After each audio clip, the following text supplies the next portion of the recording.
Hi there. We're going to go through how to use Google Draw and the basic tools. So you access Google Drawing through your Drive. So you go to Drive, click on New, click on More, down to Google Drawings. This will open up the application. Once you're in here, you've got your workspace and you can tell that by the checker pattern that's on it. And in the right-hand corner, you can drag that out to make it bigger, or you can drag it in to make it smaller. You can also change the setup under File and in Page Setup if you need it a particular size when you print it out. So for example, like an A4 page or something like that. But for most parts, we're just going to stick with what we have on our screen. So you'll see that it looks very similar to any other Google applications. It's not much different. We have our menu up here. We have our tools down the bottom here. We can give it a name here. So I'm just going to do Test. And you can tell it where you want it to save it in your Google Drive as well.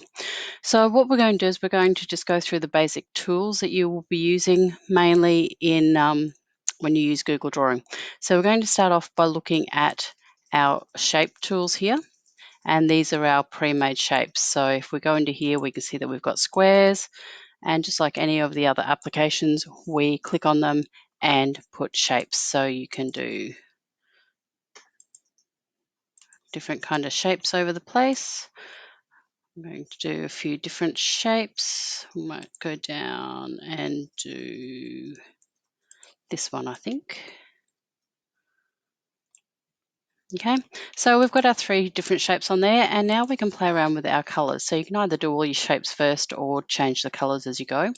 This one is our outline. We're going to do a transparent outline so we can't see it, and we're going to change our colors. So I might do this one green. I'm going to click on this one, transparent. We might do it bright red. Click on this one, and we might do gold, and just make sure it's a transparent line. So we can then move these around. Just click and drag. Use this little icon to twist if you want a different way. I'll put that one up there. Click on my green. I'm going to bring my green one down here. Okay, now I might look at this and go, you know what, I actually want that yellow one to sit behind the green one. So I'm going to go up to the Arrange tool and Order. And depending upon how many different layers you've got, because you'll remember these, every time you do a shape, it gives you a different layer. You can go send backwards. Sometimes you might have to do that multiple times, or it may actually be quicker to go to Order and send backwards or send to back of the page. Okay. You can also rotate here. Won't work on that shape. Let me go over to the red one. So if we go to Arrange, Rotate, and we will flip vertically, you can see it just totally changes it, obviously 180 degrees. So you can have a play around with that as well. I'm just going to put that one back down there, put that one up there. Now, the other tools that you're going to use are these line tools. Now, a line tool gives you straight lines. Okay, so, and over here you can change your colors of your lines. You can change how thick you want them as well, and move them around. The arrow tool is just a straight line with an arrowhead. Elbow connector changes lines. The ones that you're going to mainly use will be this poly line. So the poly, go to our line tool. Okay, that's better. So it is now filled in. And once again, we can change our color and our line. I'm going to click on my polyline tool. So you can see the polyline allows you to customize the types of shapes that you can do. Okay, it is best for angular type shapes. And we'll have a look at one where we can do curves in a minute, so we'll change that color to that. Now the other thing you can do with colors as well, so just let me go to the select tool and we'll select this one. If you go over here, you can actually do gradients as well, so it just adds a little bit of visual interest to the colors as well. Now our other line is our curve line. So if you want to do kind of more organic shapes, you would use the curve tool. Okay, and it just works like that. Need to select it to change the colours. Yep, and transparent outline. One of the other tools that you may like to use, or you will be using in other activities that we're going to be doing, is the insert a picture tool. So that's this little button here or up on our menu. Now you can choose to upload it from a computer, from your drive, from Photos, Google Photos, or you can take a photo on your camera.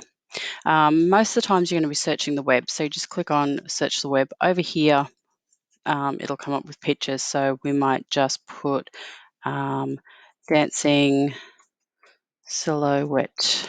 Let's see what we come up with.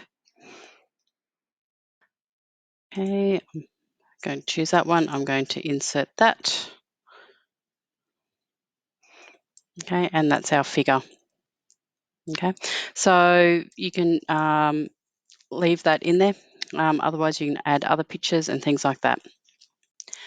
Now, another handy little tip that you may need to know when you're working with Google Drawing is how to modify a shape, particularly these type of shapes where you've used the polyline tool and created freeform shapes. So you can select it. If you double left click on it, it takes you into the screen and shows you where you've clicked it. So you can actually then modify these shapes. So later on when we do the low poly design, this will be important. Also be important when we do the vector drawings as well. Okay, so yeah, you can go in and modify your shapes like that if you need to adjust them as well.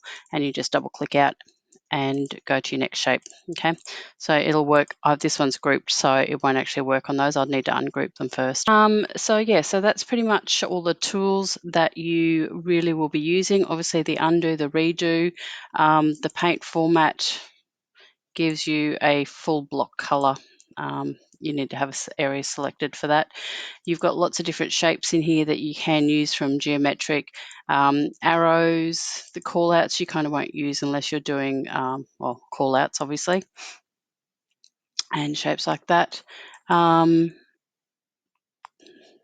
Arrange, obviously you can have a play through those. The distribute ones, you can select multiple shapes at once. And you can, I just right click then and you can group them, and that means that they will move all together. So that's also a handy tool to be able to use as well. Once you're happy with what you've done, file, download, and download as a JPEG. It automatically saves it to your drive, so you don't have to worry about that at all. Okay, so have a play around with this, get used to those tools, see what else you can do, and then we'll move on to some more complex tasks.